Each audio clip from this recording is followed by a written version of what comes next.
Hello there everybody, Adam Cleary from FourFourTwo here, coming to you live from a top secret filming location deep in the heart of London. Now, regular viewers to the channel may well be asking, is this the big, sexy, exciting new studio you've been talking about for a while, Adam? No, this is literally just a basement they've given me in the building because people were using their meeting rooms and then coming out and complaining that they smelled of searing inside. So because I've got loads of just jobs to do around here, we're going to keep it relatively short and relatively sweet today. Did you see the England game? Of course you did, and they were brilliant, so I'm going to do a video now telling you why you should be really excited about the Euros. And spoiler, it's Jude Bellingham.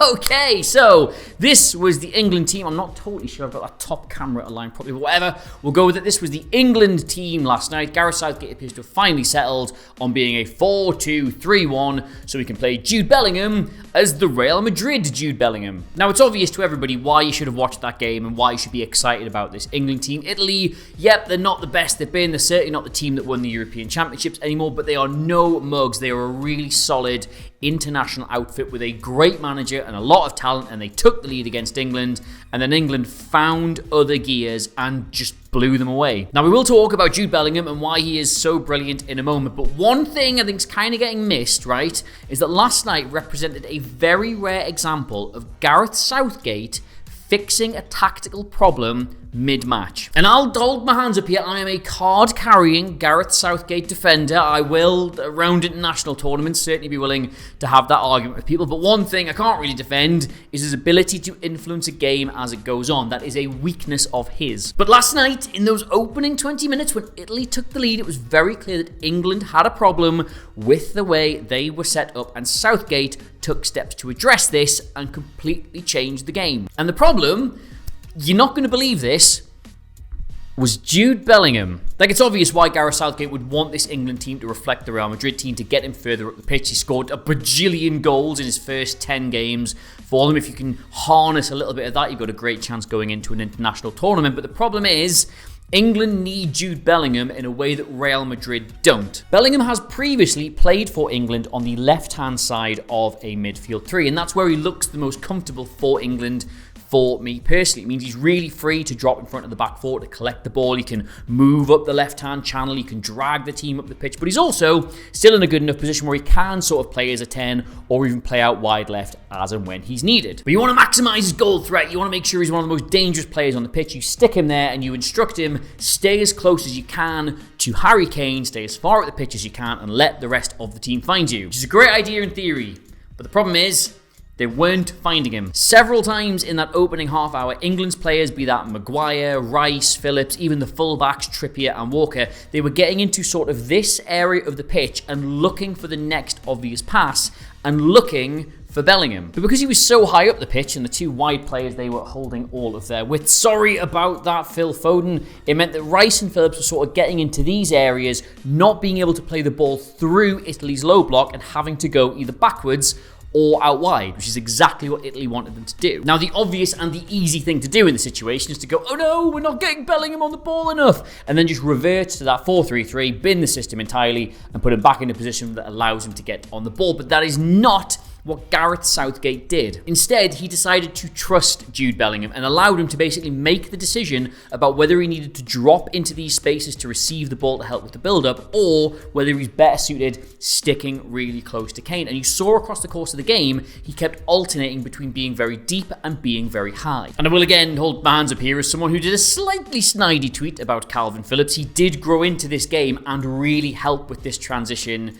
excellently. Like, he was all over the place those first couple of minutes. He could have been sent off. He looked exactly like a man who hadn't played any meaningful football for about 18 months. But as Bellingham was making this decision to either push up as a 10 or drop back as an 8, Phillips was matching him on the other side by either covering around to offer the double pivot with Rice, or when he was settling in, moving out wide to cover that side as well. Phillips, it was a subtle thing, but he deserves a lot of credit for that. Now, this all sounds great, Adam, but can you neatly illustrate the point you're trying to make by using 2 bits of readily accessible footage from said match?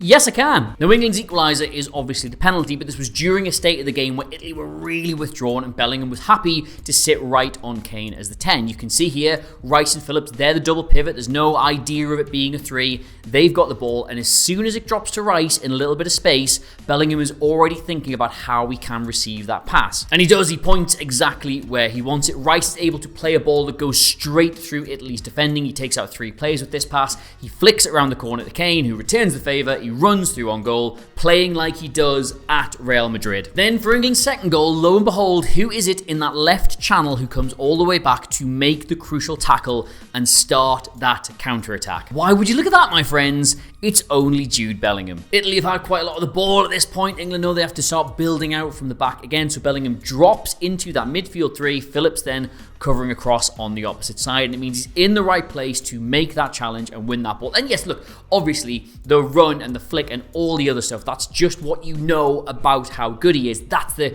eyebrow-raising, eye-catching, exciting bit of that move. But it's positional awareness, it's the flexibility he has that enables that to happen in the first place. And there was just loads of little situations across the game where you could see he just made the decision to go and play somewhere else. Like, this is a great little chance he creates for Foden because he hasn't just dropped into the midfield, but he's gone all the way out to the left-hand side. He's finding the space to impact the game. He's evading his markers. His reading of the situation and the trust the manager has in just letting him go and do whatever he thinks he needs to do is just... England don't play like this normally.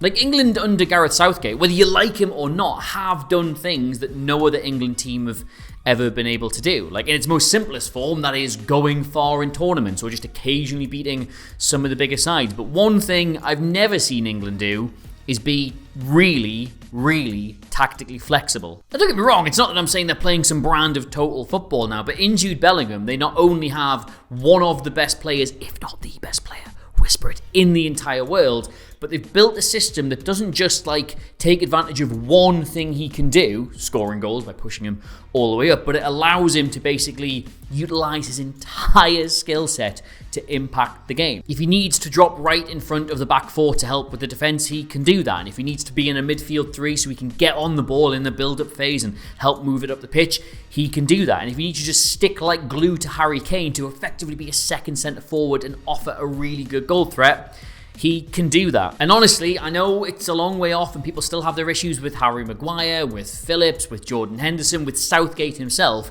but this kind of team, with this level of sort of experience and ability and a magic maker like Bellingham in it, it can win tournaments. Like, I'll put it to you this way, right? The only team with shorter odds going into the Euros than England are France. And the only thing dividing England and France at the World Cup was one missed penalty. And in the time between that happening, England have had their best player emerge into one of the best players in the world, and France have arguably declined ever so slightly. So the question isn't, can England win the Euros? The question should be, why can't England win the Euros? So yes, just to review there for you, Gareth Southgate might actually know what he's doing, and Calvin Phillips might merit a place in this team despite never actually playing football, and Jude Bellingham might single-handedly drag England kicking and screaming to a first trophy in a million years. Anyway, I do really have to go now because I'm not convinced that's going to stay up with the masking tape I'm holding it with, but please do let us know what you made of the England game last night and Bellingham in general,